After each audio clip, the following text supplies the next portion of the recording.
ang makasaysayang tao sa likod ng pangalang EDSA. Welcome back to my channel, class. Nakasubscribe na ba ang lahat? Ako muli si Professor Ipaliwanag ng University of Life.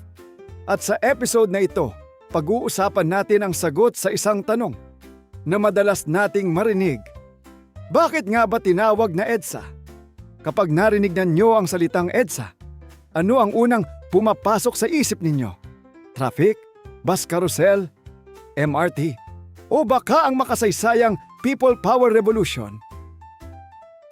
Pero bago pa naging bahagi ng kasaysayan at ng pang-araw-araw nating buhay, ang EDSA, isa muna itong simpleng pangalan ng isang kalsada. Kaya ang tanong, saan ba talaga nanggaling ang pangalang yan? Alamin dito sa The Taglish Explainer. Ang topic na ito ay mula kay Biyahero Vlogs 2943. Salamat sa suggestion mo and shout out sa mga estudyante ko riyan sa Quezon Province. So class, unang-una, EDSA stands for Epifanio de los Santos Avenue. Hindi po siya Epifanio de los Santos, hindi rin Epifani Santos, at lalong hindi Edisa Avenue. Isa siyang totoong tao. Ngayon, sino ba si Epifanio de los Santos?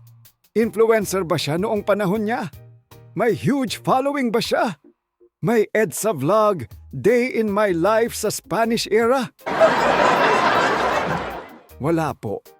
Pero kung may Twitter siya noon, siguradong verified siya. Blue check agad!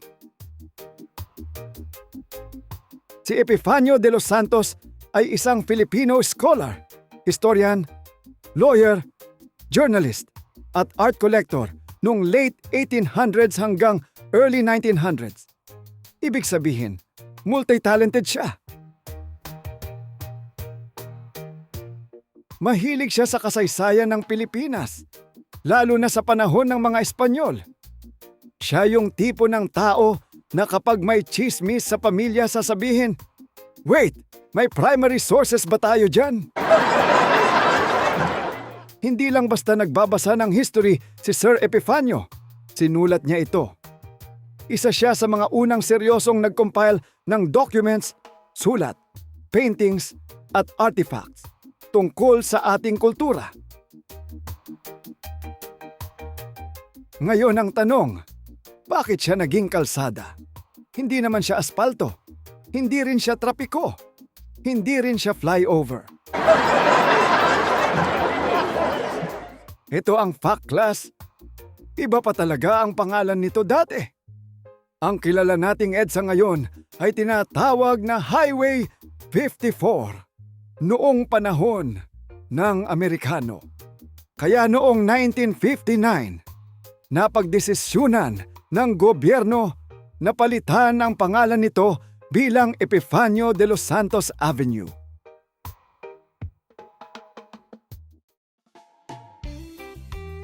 Ibig sabihin, class, hindi siya bayani dahil may rebellion siya.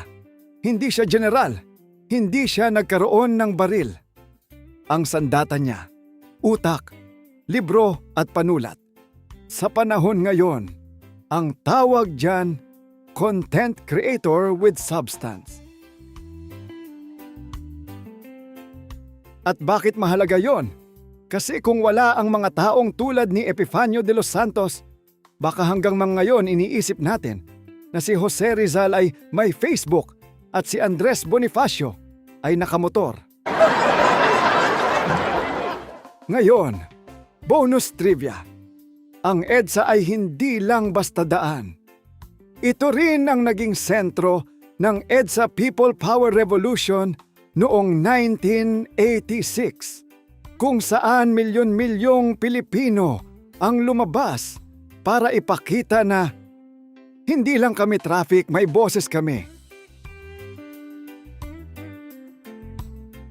So ang kalsadang ipinangalan sa isang historian, naging daan ng kasaysayan mismo. At sa haba ng EDSA, 23.8 kilometers. Parang buong buhay mo na ang lumipas bago ka makarating sa Cubao, galing Makati. Kaya minsan naiisip ko, ang tunay na test of patience ay hindi meditation, kundi EDSA rush hour. At kung mapapansin ninyo, ironic no? Ang pangalan ng EDSA ay galing sa isang taong mahilig sa kaalaman. Pero sa EDSA mismo, nawawala ang signal ng utak natin. Lahat nagiging primal, busina, singit, at dasal. Pero class, every time dumadaan tayo sa EDSA, kahit stuck, sa bus, jeep, MRT na parang sardinas, tandaan natin, hindi lang ito daan ng sasakyan, daan ito ng kasaysayan. Hindi siya ipinangalan sa politiko, hindi sa artista, hindi sa negosyante. Ipinangalan siya sa isang intelektual na naniwala na mahalaga ang kultura at alaala ng bayan. At sa panahon ngayon na puro scroll swipe skip, magandang paalala si Epifanio de los Santos na minsan ang tunay na legacy ay hindi viral, kundi vital.